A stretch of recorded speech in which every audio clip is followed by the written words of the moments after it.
A very warm good morning to all of you. Myself doctor Kaleem. मैं आपके सामने फिर प्रेजेंट हुआ हूँ एक क्लास लेक्चर्स एक बेस्ट लेक्चर्स लेकर के संस्कृत का। लास्ट लेक्चर में संस्कृत में हमने कारक तक कंप्लीट कर लिया था। कारक क्या होते हैं, कैसे पहचानेंगे, कौन सा कारक यूज हुआ है, क्या हुआ है, थोड़ा सा वाक्य निर्माण भी हमने देखा था। आज हम देखेंगे कि कारक से क्या क्या क्वेश्चंस आपके एग्जाम में आ सकते हैं, क्या क्या इंपॉर्टेंट क्वेश्चंस हो सकते हैं। ये चीजें हम देख के फिर आज आगे का चैप्टर्स यानी आगे का लेक्चर्स भी स्टार्ट करेंगे। आगे का जो चैप्टर्स है वो बहुत इंपॉर्टेंट होने वाला है। संधि या समास, ये बहुत इंपॉर्टेंट दो चैप्टर्स होते हैं जो बच्चों को समझ नहीं आते हैं, तो हम अच्छे से पढ़ाएंगे। आप ट्यून्ड रहिए हमारे चैनल पे। तो आइए स्टार्ट करते हैं। कारक से कौन कौन से क्वेश्चंस पूछे जा सकते हैं। तो जो कारक से सबसे पहला क्वेश्चन होगा वो होगा कारक किसे कहते हैं और उसके भेद कितने होते हैं। ठीक है। उसके बाद दूसरा जो क्वेश्चन होगा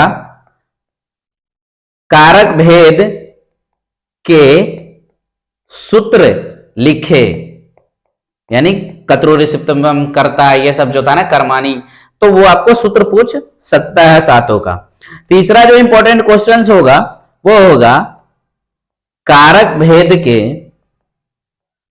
के चिन्ह लिखे, विभक्ति चिन्ह लिखे। कर्ता ने कर्म को करण से ये चिन्ह लिखे। चौथा जो क्वेश्चन होगा वो ये होगा कुछ सेंटेंस फॉर्मेशन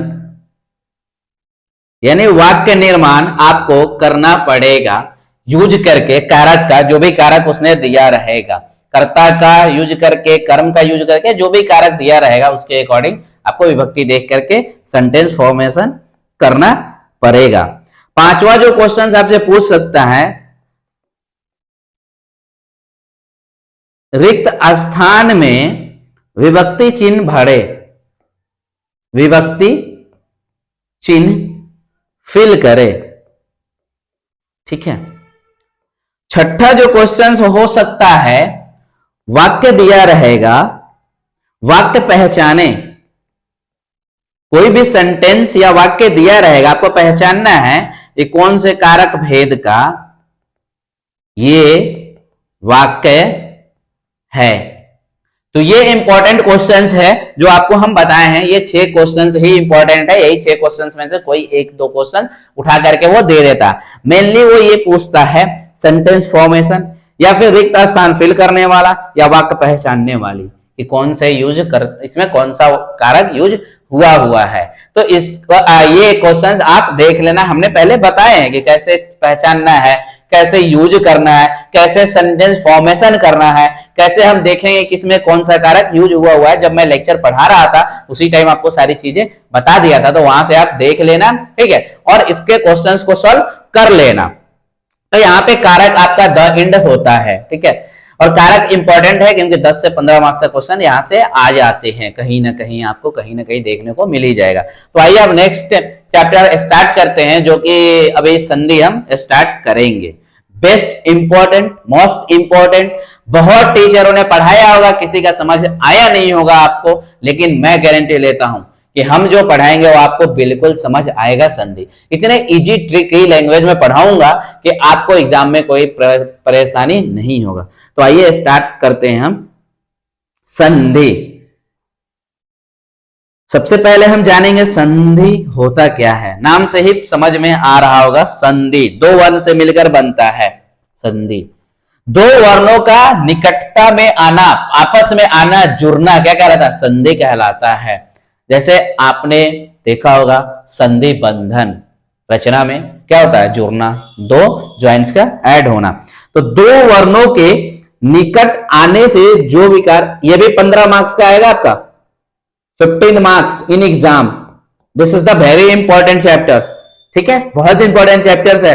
सबसे ज्यादा प्रॉब्लम फेसिंग चैप्टर्स अगर कोई है संस्कृत का तो वो संधि है, लेकिन इसे भी ट्रिकी लैंग्वेज में मैं उड़ा दूंगा, पढ़ा दूंगा, आपको समझ आ जाएगा। तो दो वर्णों के निकट आने में जो उनमें विकार उत्पन्न होता है उसे क्या कहते हैं? संधि कहते हैं। यानी दो वर्णों का मिलना जुलना क्या कहलाता है? संधि कहलाता है। जब कोई भी उसमें परिवर्तन होता है आसपास आकर के, दो वर्णों के आसपास आकर के जो परिवर्तन उत्पन्न होता है उसे क्या कहते हैं? संधि कहते हैं। शास्त्र में संधि करने के अपने नियम होते हैं। संधि के भी अलग अलग नियम है, सारे के सूत्र अलग है, सारे के नियम अलग है, कौन सा सूत्र कहां पे यूज होगा, कैसे यूज होगा, सारी चीजें हम देखेंगे। ठीक है, तो सबसे पहले हम देखते हैं कि संधि जो है स्थूल प्रकार स्थूल रूप से संधि तीन प्रकार की होती है। कौन कौन से तीन प्रकार का संधि बताया गया है स्थूल रूप से, वो देखेंगे। सबसे पहले कौन कौन से बताए गए हैं? तो सबसे पहला जो संधि है वो है आपका स्वर संधि, दूसरा व्यंजन, तीसरा विसर्ग संधि। ये तीन तरह का संधि है।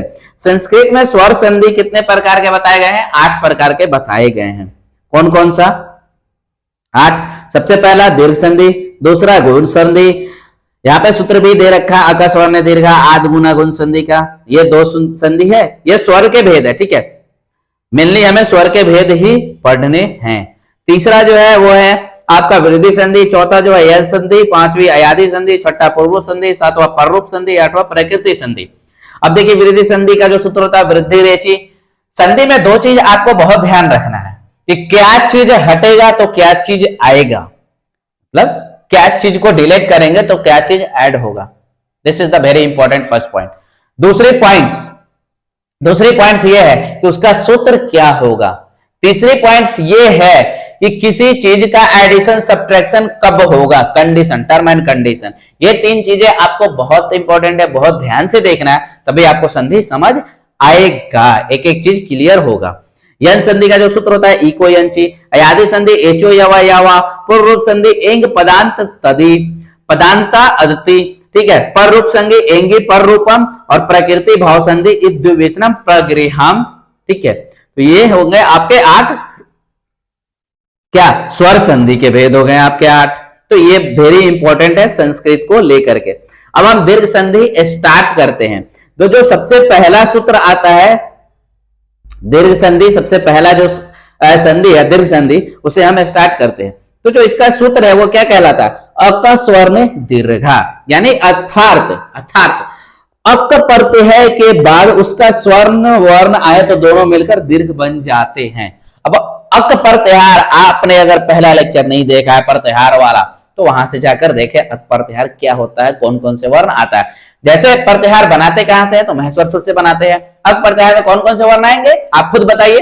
जैसे अ इ उ री ली री, तो अ और क यानी अ इ उ री री ये आएंगे अक प्रत्याहार में। ठीक है, तो अक प्रत्याहार के बाद उसका स्वर वर्ण जैसा वो है सेम वर्ण अगर प्लस। अब दो चीज और जान लीजिए। सबसे पहले पूर्व क्या होता है, पद क्या होता है। तो दो पद होते हैं, एक होता है पूर्व पद, दूसरा होता है उत्तर पद। तो पूर्व पद यानी जब संधि करेंगे तो जो प्लस का सीन होता है, प्लस से पहले वाला क्या कहलाएगा? पूर्व कहलाएगा, और प्लस के बाद वाला क्या कहलाएगा? उत्तर कहलाएगा। तो अगर अक प्रत्याहार के बाद यानी उसके पर में बाद में पर आता है, स्वर वर्ण आता है, तो उसे क्या कहते हैं? दोनों मिलाकर क्या हो जाता है? दीर्घ बन जाता है, यानी बड़ा बन जाता है। कैसे? बेस्ट एग्जांपल यहां पे देखिए, जैसे एग्जांपल मैं बताऊंगा। दीर्घ संधि के 4 नियम होते हैं। क्या क्या? तो हरस या दीर्घ अ इ उ री ली री के बाद हरस्व या दीर्घ अ इ उ री ली री आए तो दोनों मिलकर दीर्घ बनाता है।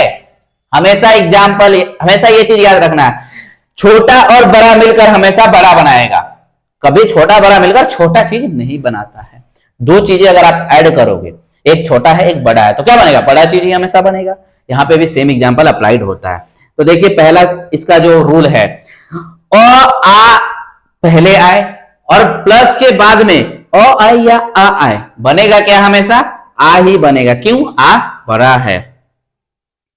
इसके एग्जांपल देखिए, धर्म प्लस अर्थ, धर्म में अ आया है और अर्थ में भी अ आया, दोनों मिलकर क्या बना दिया? बड़ा आ बना दिया। क्या हो गया? धर्मार्थ हो गया।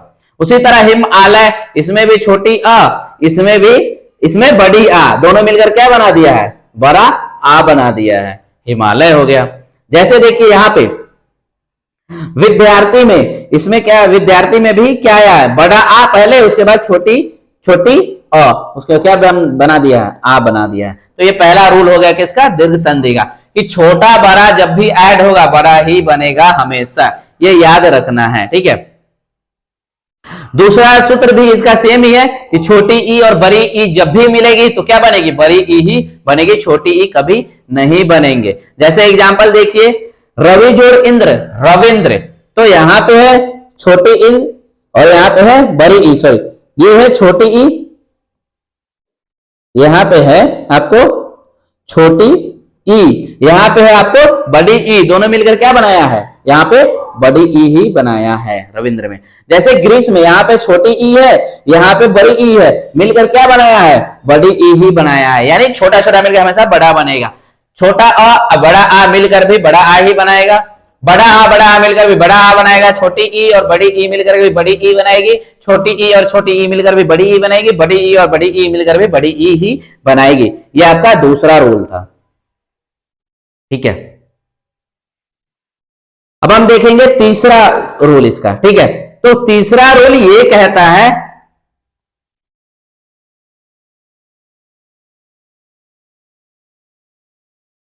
तीसरा रूल ये कहता है छोटी ऊ मिलकर बड़ी ऊ बनाएगी, बड़ी ऊ मिलकर के बड़ी ऊ बनाएगी, और छोटी और बड़ी मिलकर भी बड़ी ऊ ही बनाएगी। ये आपका तीसरा रूल हो गया, ठीक है। जैसे देखिए यहां पे मधु जोड़ उद्गम, यहां पे क्या है, यहां पे छोटी ऊ, यहां पे भी छोटी ऊ मिलकर क्या बनाया है, बड़ी ऊ ही बनाया है, बड़ी ऊ ही बनाया है। यहां पे छोटी छोटी मिलकर भी बड़ी ऊ ही बनाया है। तो ये आपका क्या हो गया, तीसरा सूत्र हो गया, ठीक है। जैसे यहां देखिए आप बड़ी ऊ मिलकर भी क्या बना रहा, बड़ी ऊ ही बना रहा है। जैसे सुबहु उद्गम, सुबहु उद्गम में ये बड़ी ऊ मिलकर क्या बना दिया, बड़ी ऊ ही बना रहा है। अभी इसका समरी हम आपको दे देंगे, एक मिनट रुक जाइए, पहले पूरी देख लेते हैं। चौथा सूत्र ये कहता है छोटी री और बड़ी री मिलकर भी बड़ी री ही बनाएंगी। ये थोड़ा सा टिपिकल है क्योंकि ये क्वेश्चन पूछ देता है, ठीक है। तो ये आपको याद होना ही होना चाहिए, इसका एकदम ट्रिक है ये। देखिए छोटी ऊ हमेशा बड़ी ऊ, छोटी ऊ बड़ी ऊ, बड़ी ऊ बड़ी ऊ, बड़ी ऊ बड़ी ऊ ही बनेगा। दूसरा ट्रिक, अ प्लस आ ही बनेगा, आ प्लस आ ही बनेगा, अ प्लस आ, ये भी आ ही बनेगा। ये उसका ट्रिक हो गया। अब छोटी ई बड़ी ई, बड़ी ई बड़ी ई ही बनेगा, छोटी ई बड़ी ई, छोटी ई सॉरी छोटी ई बड़ी ई ही बनेगा, बड़ी ई प्लस बड़ी ई ही बनेगा। तो ये ट्रिक है, ये आप जरूर याद रखना, किसके लिए, दीर्घ संधि के लिए क्या होता है, ठीक है।